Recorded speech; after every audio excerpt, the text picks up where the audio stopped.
पाहुयात पुढची बातमी। उत्तम जानकर ईव्हीएम विरोधात दिल्लीतल्या जंतर मंतरवर आंदोलन करणार आहेत। येत्या 25 तारखेपासून जानकर हे ईव्हीएम विरोधात आंदोलन सुरू करतायत। याच पार्श्वभूमीवर उत्तम जानकर यांनी आज संजय राऊतांची भेट घेतली आहे। दिल्लीतल्या आंदोलनात सहभागी होण्याचं आवाहन जानकर यांनी राऊतांना केलंय।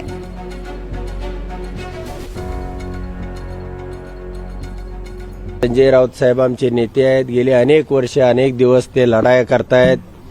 अगदी जेलमध्ये सुद्धा त्यांना टाकून त्यांचा आवाज दाबण्याचा प्रयत्न केला, पण ते ज्याही हिमतीनं लढले त्याच हिमतीनं आम्ही सुद्धा लढतोय। परिणामाची चिंता न करता लढतोय।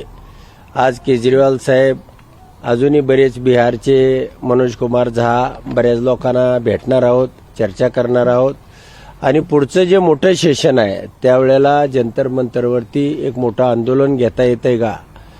25 तारखेला निवडणूक आयोगाचा स्थापना दिवस आहे 25 जानेवारीला, आणि त्या दिवशी मी जंतर मंतरवरती बसणार आहे। माळशिरस मतदारसंघातून आणि त्यातलं एक मरकडवाडी गाव आहे।